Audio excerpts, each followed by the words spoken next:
So what is the mark of the beast? Well, I feel before we get into this, let's define who the beast or the Antichrist is. And please keep in mind, to really give an accurate interpretation would require a much more in-depth video, but let me just summarize just a few points. He's a man. His power comes from Satan. He will be great in appearance. He will not desire women. He will oppose God. He will be prideful and say that he is greater than all gods. He will conquer and seem invincible. He will make a peace treaty with Israel that is the beginning of the final 7 years. And he will have global authority. And lastly, he will control a global economy. Now, this is in no way a final list, but look, it's a good top 10. Okay, so now that we have defined the beast, what does the Bible say about the mark? Well, it says that the Antichrist will try to force all, rich or poor, to take this mark. The mark will go on either your right hand or your forehead. It also says that no one can buy or sell without the mark. The Antichrist will hunt those who refuse the mark. Those who take the mark will at some point get an outbreak in sores. It will also somehow be associated with the number 666. And lastly, those who take the mark will endure God's everlasting judgment, and there is no going back. And so what I want to focus primarily on is the buying and selling of goods. Now, in Western society, all we've really ever known is a free market where, look, we take money that we earn and we trade it for goods and services. And look, in a perfect world, it works.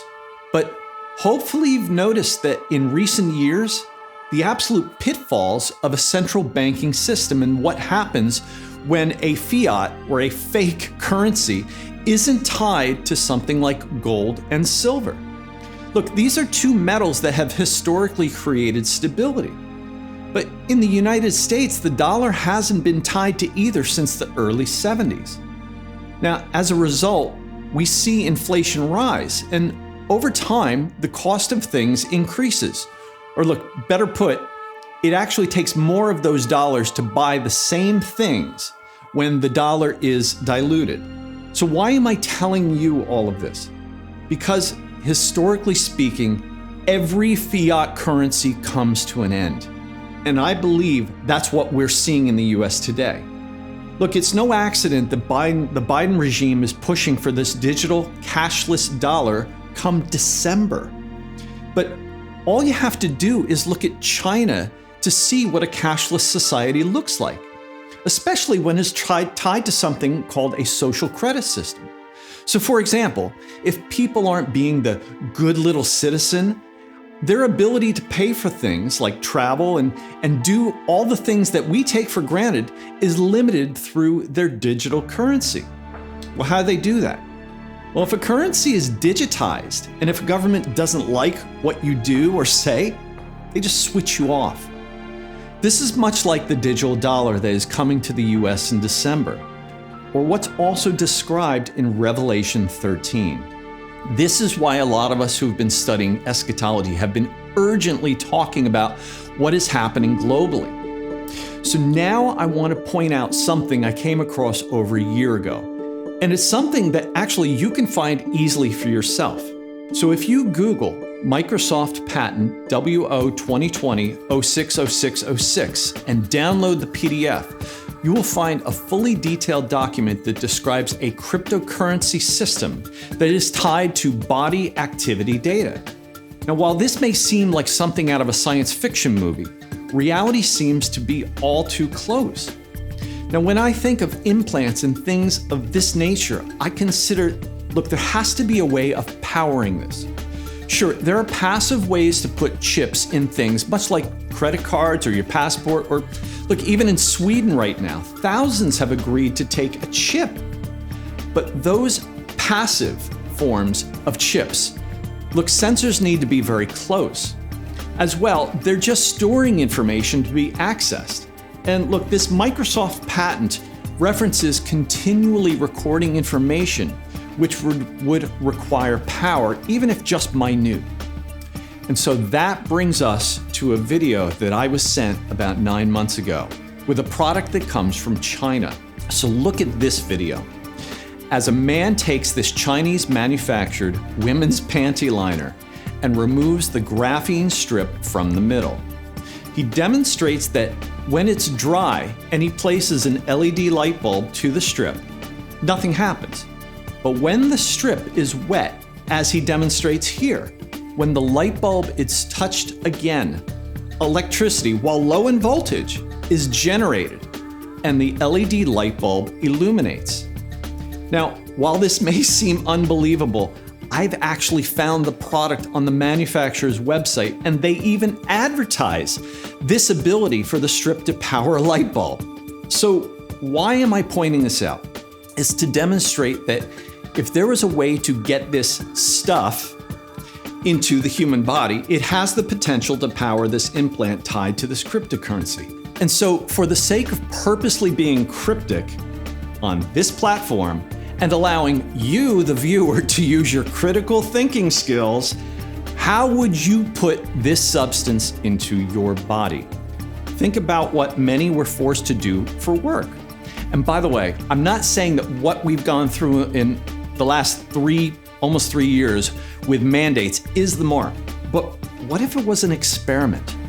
Maybe the unknown was just how much of this stuff was needed to power this implant, but not so much as to hurt anyone.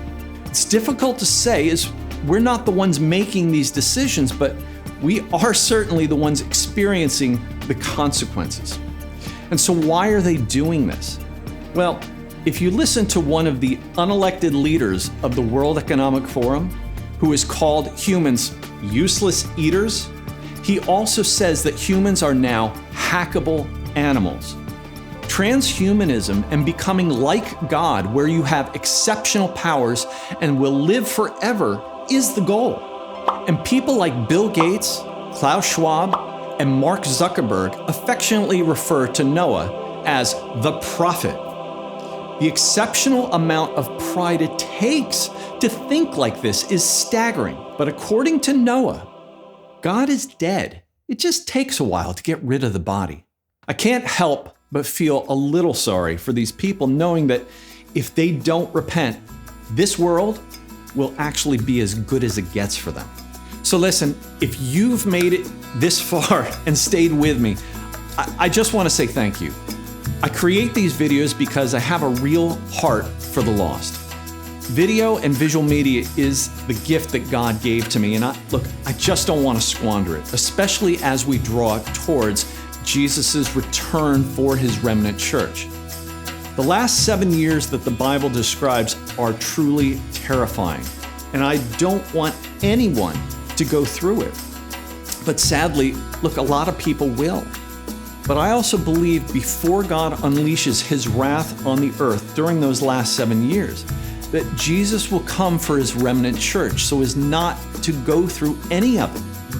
And if you're a Christian and God has put someone on your heart, I would encourage you to talk to them or maybe even send them one of my videos. In fact, my video on the 2% might even be a good place to start.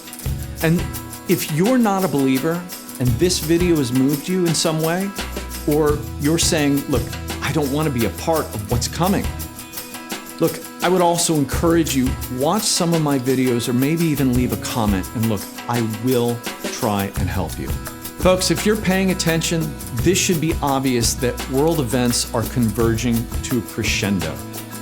And so I'll finish with a final word of encouragement from Psalms. The Lord is with me. I will not be afraid. What can mere mortals do to me? That's it. And I hope to see you guys next time.